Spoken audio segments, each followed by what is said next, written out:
Plausible, improbable, or just plain impossible? Welcome to Watch Mojo UK, and today we're counting down our picks for the top 10 Doctor Who fan theories. Before we begin, if you enjoy this video, please subscribe for more great content. For this list, we've gathered the coolest, craziest, and most convincing fan theories concerning TV's favourite Time Lord. Number 10, the Steven Moffat theory. I'm the Doctor. I'm a Time Lord. I'm from the planet Gallifrey in the constellation of Kasterborous. Now, there's no doubting that the celebrated Doctor Who showrunner Steven Moffat is in some way responsible for all manner of majestic Who theories, but this one was born way before he took creative control of the show. Posting on a fan forum in 1995, Moffat suggested that our earthly understanding of the word Doctor as a healer and wise man could be a direct consequence to the Doctor's various heroic interventions throughout our history. Back then, Moffat described the theory as particularly stupid, but he still managed to squeeze it into the series itself. Doctor, the word for healer and wise man throughout the universe. We get that word from you, you know. Number 9, the reason for the Doctor's riddles. Physics, eh? Physics. Our Time Lord is well known for frequently flummoxing everyone else with an unexpected splurge of spaced out nonsense, and the excitable, if inexplicable, rants are a defining part of the Doctor's character.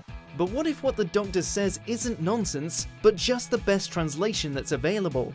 People assume that time is a strict progression of cause to effect, but actually, from a non-linear, non-subjective viewpoint, it's more like a big ball of wibbly-wobbly, timey-wimey stuff. Take David Tennant's timey-wimey speech. What if the wibbly-wobbliness of it was only because Earth languages aren't sophisticated enough to comprehend the true magnitude of time and space? The brain-bursting knowledge is therefore diluted into something we can comprehend. Doctor, what's going on? It's timey-wimey thing. Timey what? Timey-wimey? I've no idea where he picks that stuff up. Number 8, the Doctor likes a familiar face. I never forget a face. I know you don't. And in years to come, you might find yourself revisiting a few, but just the old favourites, eh? A theory almost as old as Gallifrey itself, some Who fans argue that Time Lord regenerations and various physical appearances are no random occurrence, but are in fact based on faces of people they've encountered in the past. One of the earliest examples of this was the 4th Doctor's Time Lord companion Romana, who regenerated to resemble the appearance of Princess Astra of Atrios. Look, it's awfully nice to see you, Princess Astra. Romana. But Romana? Ah, shut up, K9. Offering a handy reason as to why some Who actors are recycled in the series too, the theory gained extra clout during Peter Capaldi's time in the TARDIS, thanks to the Fires of Pompeii episode, which was later expanded upon in The Girl Who Died.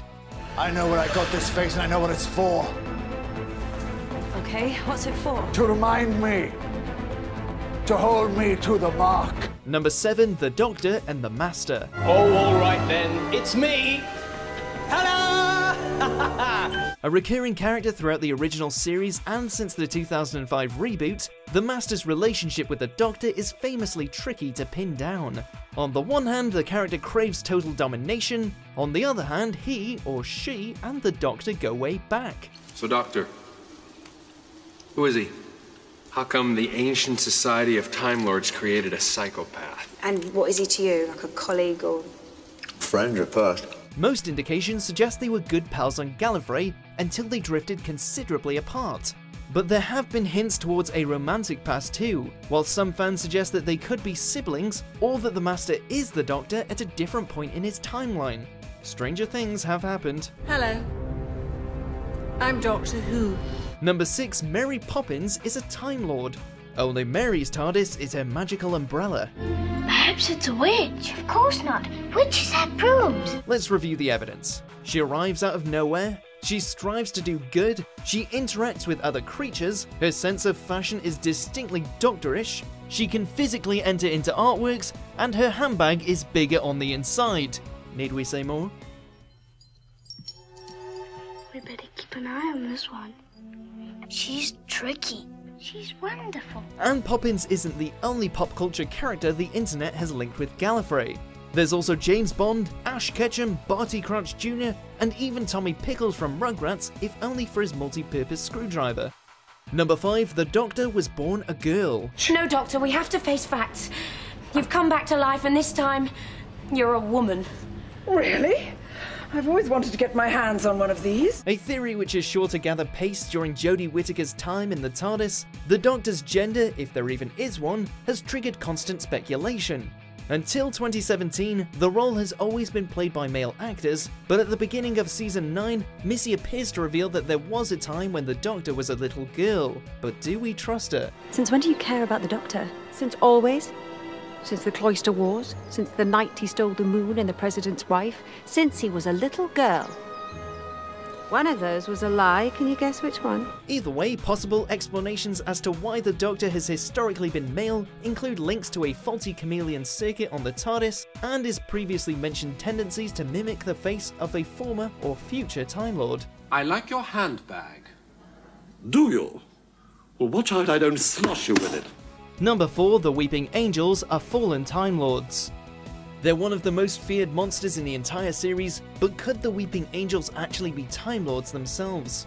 This theory mostly tracks back to the End of Time Part 2, when Timothy Dalton's Rassilon references the Weeping Angels of old. The vote is taken, only 2 stand against, and will stand as monument to their shame, the Weeping Angels of old. The Angels are pitched as a punishment for Time Lords comparable to death, while Dalton is flanked by 2 figures hiding their faces, one of which may or may not be the Doctor's mother. Considering that the Angels are also extremely old, like the Time Lords, and they feed on time energy, it's not exactly impossible. Number 3, the First was not the first. While William Hartnell's Doctor is widely accepted as the original, even in his character's own words, some Whovians believe the first Doctor we meet isn't the Time Lord's first incarnation. It's reassuring to know that my future is in safe hands. Linking to today's earlier theory on the Doctor's history as a little girl, it's suggested that the time traveller has undergone various regenerations before he took Hartnell's form. Oh, look at this! Regeneration number 13! We're breaking some serious science here, boys! It is possible for the Doctor to receive a new cycle of regenerations, so why shouldn't the same thing have happened in his younger days? How long have you lived? If so, could the Doctor ever encounter or become a pre-Hartnell character? Number 2, the Doctor's name is his timeline. The Doctor's name is an ever-evolving mystery. Whether you know my name. Auto-destruct. You whispered my name in my ear. Of course, River Song has long been in the know, but the rest of us can only guess what she whispers. Some say it's 42, providing a link between the Doctor and the Hitchhiker's Guide to the Galaxy, beyond the fact that Douglas Adams was once a Who writer. In the name of peace and sanity, but not in the name of the Doctor. But we're particularly partial to the notion that the name is actually a map of everywhere the Doctor has ever been, or will go, so it represents infinite wisdom. How River condensed that into a couple of seconds, we'll never know. Doctor Who. Doctor Who. Doctor Who. Number 1, the Daleks can't kill the Doctor. For the moment, he must be kept alive. He has knowledge that is vital to our future, and I will drain every last detail of it from his mind. They're the Doctor's greatest enemy, and they could have exterminated our hero on countless occasions. So why haven't the Daleks ever finished the job? Some say it's because they can't. The theory started back in 1975 when Tom Baker famously refuses to annihilate the Daleks. Do I have the right? Simply touch one wire against the other, and it's it. The Daleks cease to exist. Fast forward to 2015, and Peter Capaldi opts to save a young Davros too. It is so good of you to help me. I'm not helping you. I'm helping a little boy I abandoned on a battlefield. So the Daleks don't kill the Doctor because if they did, he can't save them, and they might erase themselves from existence. That and the Daleks supposedly have an ingrained respect for their creator, who could also be the Doctor. It's a problem wrapped in a paradox, and we love it. Do you agree with our picks? Check out these other great clips from WatchMojo UK and subscribe for more great content.